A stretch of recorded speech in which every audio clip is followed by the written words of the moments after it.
अगर आप मेरे लेक्चर को नियमित रूप से सुनेंगे तो निश्चित रूप से आप लाभान्वित होंगे। यदि आप पैशन के साथ स्पोकन इंग्लिश की कला सीखेंगे तो यकीनन आपको बेपनाह फायदा होगा। अगर आप बुरे बीज बोते हैं तो यकीनन आप बुरी फसल काटते हैं। Welcome back to Zulfi spoken English channel once again. और जैसा कि मेरे इब्तदाई जुमलों से जाहिर है, आज का टॉपिक है कंडीशनल क्लॉज और कंडीशनल सेंटेंसेस। तो बिना वक्त जाया किए हुए मैं आपको बता दूं कि broadly speaking there are two clauses. One is main clause, that is the principal clause, जिसे हम इंडिपेंडेंट क्लॉज या फ्री क्लॉज भी बोलते हैं। और दूसरा क्लॉज होता है जिसे हम सब ऑर्डिनेट क्लॉज बोलते हैं, अर्थात आश्रित क्लॉज बोलते हैं, आश्रित उपवाक्य बोलते हैं हम। याद रखें आप, क्लॉज जो है just next to a sentence in status and rank. मैं उसकी डिटेल में नहीं जाऊंगा, मैं सिर्फ ये बताना चाहूंगा कि कंडीशनल क्लॉजेज या कंडीशनल सेंटेंसेस हमारे रोजमर्रा की जिंदगी में बहुत ज्यादा इस्तेमाल होते हैं और लर्नर्स को बेपनाह दुश्वारियों का सामना करना पड़ता है। तो आज मैं इस वीडियो के माध्यम से आपको बताना चाहूंगा जीरो कंडीशनल क्लॉज, जिसे कुछ माहिरीन ज़बान ने जीरो कंडीशनल क्लॉज कहा है। और याद रखिए आप, mainly there are three types of conditional clauses, type 1, type 2, type 3। लेकिन मैं इस वीडियो में सिर्फ जीरो कंडीशनल क्लॉज और टाइप 1 के बारे में वजाहत पेश करूंगा। तो ये उम्मीद है आपको पसंद आएगी वीडियो। तो शुरू करते हैं। जैसे कि इब्तदाई जुमले कहे मैंने, तो जीरो कंडीशनल क्लॉज की जो चीजें हैं वो याद रखें आप कि जीरो कंडीशनल क्लॉज तब पैदा होता है जब हम किसी फैक्ट को डिस्क्राइब करते हैं, यानी डिस्क्रिप्शन ऑफ फैक्ट्स। या साइंटिफिक फैक्ट्स हो सकते हैं, या यूनिवर्सली एक्सेप्टेड बिलीफ्स हो सकते हैं, या जनरल हैबिट्स हो सकती है, या स्टेटमेंट ऑफ ट्रूथ्स हो सकते हैं, यानी सत्य कथन, सत्य वचन और सत्य पर आधारित जो भी बातें होती हैं, जो तथ्य होती हैं, वो पेश करते हैं। तो ये जीरो कंडीशनल क्लॉजेस पैदा होते हैं। और जीरो कंडीशनल क्लॉज की अगर हम एक बात और बताना चाहूंगा कि जितने भी शिक्षाविद हैं या भाषाविद हैं या माहिरीन ज़बान हैं, उन लोगों ने अपने अपने तजुर्बात की रोशनी में, अपने शोध के शक्ल में या अपने ऑब्जर्वेशन के रूप में कुछ आइडेंटिफिकेशन बताते हैं। और similarly I would also like to share with you my own identification of different types. तो हिंदी में जो इसकी पहचान है वो मैं बताना चाहूंगा जीरो कंडीशनल क्लॉजेस की, कि इसमें both the clauses end with ता है, ती है, ते हैं, but the exceptions might be there. क्योंकि कई बार है भी आता है, अगर तुम उदास हो तो तुम ये है, तो कई बार एक्सेप्शंस भी हो सकते हैं। लेकिन आपकी कन्वीनियंस की खातिर मैं तीनों टाइप्स के अलग अलग आइडेंटिफिकेशन बताऊंगा, लेकिन मैं अलग टाइप्स को अलग वीडियो लेक्चर्स में की वजाहत करूंगा। इस वीडियो में मैं जीरो कंडीशनल क्लॉज और टाइप 1 के बारे में तक ही अपने आप को सीमित रखूंगा। तो जीरो कंडीशनल क्लॉज में मैंने आपको बताया कि इसका स्ट्रक्चर ये होगा कि इफ क्लॉज, जिसे हम सबऑर्डिनेट क्लॉज भी कहते हैं, आश्रित उपवाक्य भी कहते हैं। और याद रखें, आश्रित उपवाक्य, सबऑर्डिनेट क्लॉजेस जो है व्हेन से भी शुरू हो सकते हैं, अनलेस से भी शुरू हो सकते हैं, प्रोवाइडेड दैट से भी शुरू हो सकते हैं, व्हाटसोएवर से भी शुरू हो सकते हैं, व्हेनसोएवर से भी शुरू हो सकते हैं, हाउएवर से भी शुरू हो सकते हैं, ऑल्दो और दो से भी शुरू हो सकते हैं। लेकिन उस तफसील में मैं जाना नहीं चाहता। मैं सिर्फ यहां बताना चाहूंगा कि इफ क्लॉज जो होगा वो सब ऑर्डिनेट क्लॉज होगा, अर्थात यह अपने वजूद के लिए फ्री क्लॉज पर आश्रित होगा, स्वतंत्र उपवाक्य पर आश्रित होगा। यानी हम सबऑर्डिनेट क्लॉज या इफ क्लॉज को सेपरेटली यूज नहीं कर सकते, इसके लिए हमें फ्री क्लॉज को ऐड करना जरूरी होगा। तो याद रखें, इफ क्लॉज का जो स्ट्रक्चर होगा वो ये होगा कि सिंपल प्रेजेंट का यूज करेंगे या प्रेजेंट इंडेफिनिट टेंस का यूज करेंगे। और जो फ्री क्लॉज है उसमें भी हम सिंपल प्रेजेंट या प्रेजेंट इंडेफिनिट का यूज करेंगे। तो here are a few examples based on zero conditional clauses. जैसा कि मैंने बताया ही आपको, साइंटिफिक फैक्ट्स भी हो सकते हैं, यूनिवर्सली एक्सेप्टेड बिलीफ्स भी हो सकते हैं, और जनरल हैबिट्स भी हो सकती है। तो चंद मिसालें मैं पेश करना चाहूंगा। तो ये रही पहला एग्जाम्पल। यदि हम ज्यादा से ज्यादा वृक्ष उगाते हैं तो हम वायुमंडल में ऑक्सीजन की मात्रा में इजाफा करते हैं। If we grow more and more trees we increase the amount of oxygen in the environment. देखिए, दोनों क्लॉजेस के अंदर हमने प्रेजेंट इंडेफिनिट का इस्तेमाल किया। दूसरा एग्जाम्पल अगर हम लें, if you eat too much you spoil your digestive system. यदि आप बहुत ज्यादा खाते हैं तो अपना पाचन तंत्र बिगाड़ते हैं, खराब कर देते हैं। निजाम शिकम, जो निजाम हाजमा है, वो बिगड़ जाता है आपका। तो ये बिल्कुल जनरली एक्सेप्टेड बिलीफ है, फैक्ट है। और तीसरा एग्जाम्पल मैं देना चाहूंगा, if the MPs maintain the dignity and decorum of the house, they win public appreciation। यदि हमारे सांसद सदन की गरिमा को बनाए रखते हैं तो वे जन सराहना हासिल करते हैं, अर्थात आवाम उनकी तारीफ करती है। तो ये था एग्जाम्पल तीसरा। नेक्स्ट एग्जाम्पल मैं देना चाहूंगा, सिंपल प्रेजेंट के साथ भी हम हैज हैव का इस्तेमाल कर रहे हैं। If you have a permanent job, your future is fully secure। यदि आपके पास परमानेंट जॉब है तो आपका भविष्य पूर्णतया सुरक्षित है।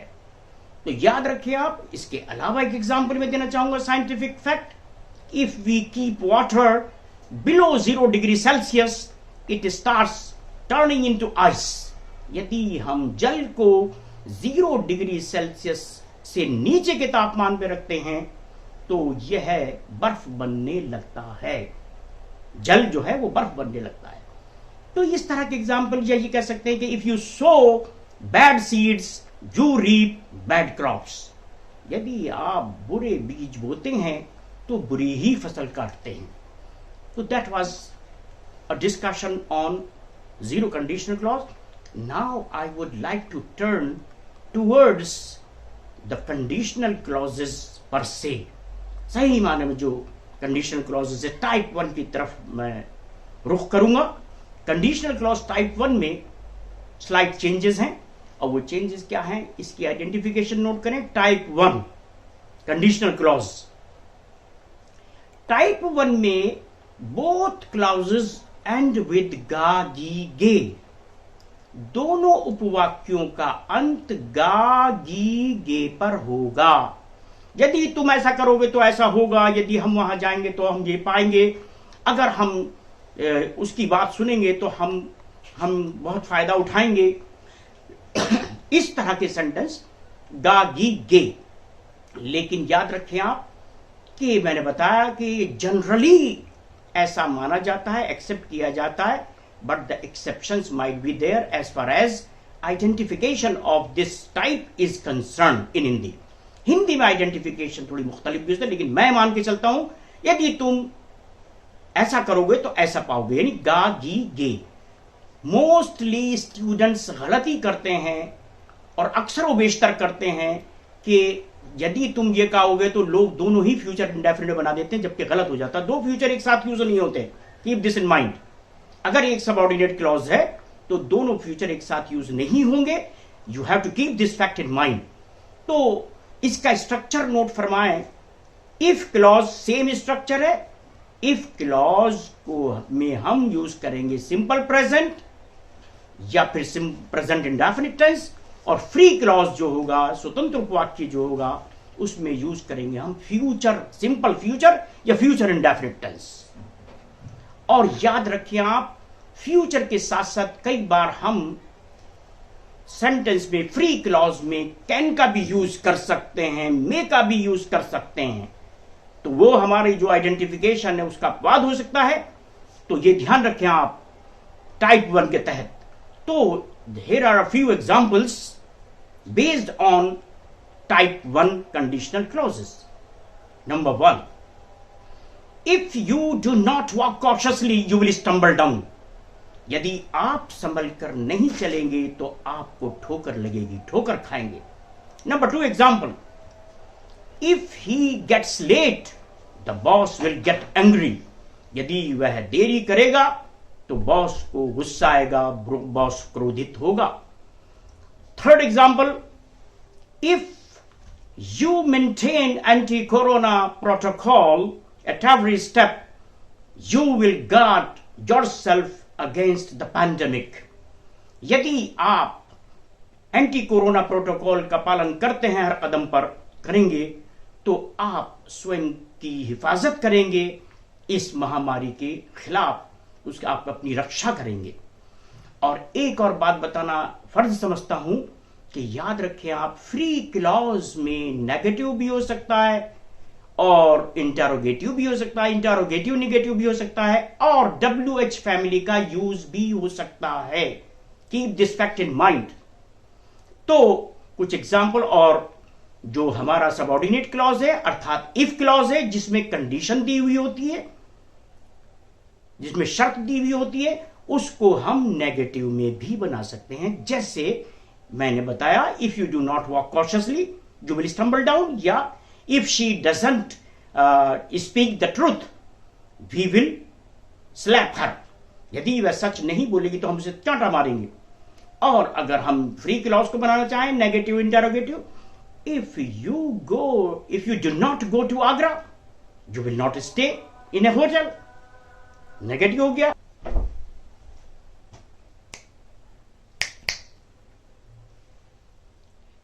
So, if you hesitate in the art of spoken English, how will you learn it? यहां हमने यूज किया WH फैमिली का. और if you want to learn the art of spoken English, whose guidance will you take? यदि आप spoken English की कला सीखना चाहते हैं तो आप किसका मार्गदर्शन स्वीकार करेंगे? Whose guidance will you take? Another example based on WH family, if a baby begins to drown, who will save him? अगर एक बालक डूबने लगता है तो उसे कौन बचाएगा?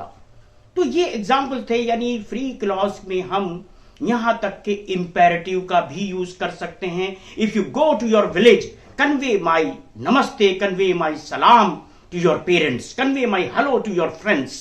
यानी इंपेरेटिव यूज भी यूज कर सकते हैं. So that was the discussion based on zero conditional and type 1. So let me have a very brief and quick recap of the whole discussion. और वो ये है कि देखिए, जीरो कंडीशनल क्लॉज में जैसा मैंने बताया या टाइप 1 क्लॉज में बताया, तो जिनमें ये सारे कंडीशनल क्लॉजेज हैं, एक बात कॉमन है इसमें जो रिफ्लेक्ट करते हैं, और वो चीज ये है condition result relationship, condition effect relationship. यानी शर्त और परिणाम का जो संबंध है, एक क्लॉज में शर्त दी होगी और दूसरे क्लॉज में उसका रिजल्ट या इफेक्ट होता है. ये खास बात है. दूसरी चीज ये है कि जीरो कंडीशनल मैंने आपको बताया कोई साइंटिफिक स्टेटमेंट, साइंटिफिक फैक्ट्स या स्टेटमेंट ऑफ ट्रूथ्स या जनरल हैबिट्स या यूनिवर्सली एक्सेप्टेड बिलीव्स का जिक्र होता है, तो जीरो कंडीशनल क्लॉजेस पैदा होते हैं. नेक्स्ट पॉइंट मैंने बताया ये कि जो टाइप 1 कंडीशनल क्लॉज के अंदर वो ये है कि दो उपवाक्य होते हैं, दोनों का अंत गा गी गे पर होता है, लेकिन एक्सेप्शंस माइट बी देयर. और इसमें याद रखें, दो फ्यूचर एक साथ यूज नहीं होंगे यदि एक सबऑर्डिनेट क्लॉज है तो, यानी आश्रित उपवाक्य है तो. और तीसरी चीज ये ध्यान रखें आप कि हम जो प्रिंसिपल क्लॉज या फ्री क्लॉज है उसके अंदर हम यूज कर सकते हैं नेगेटिव, इंटरोगेटिव या WH फैमिली का यूज, या फिर इंपेरेटिव का यूज भी कर सकते हैं. तो ये ध्यान रखें आप. और ये जो टाइप 1 क्लॉज है हमारा कंडीशनल क्लॉज, ये पॉसिबिलिटी शो करता है, संभावना का तत्व मौजूद होता है. तो ये था हमारा डिस्कशन, और I am sure you will like this video and you would share this video with so many friends. And that's all for today. Thank you so much for watching.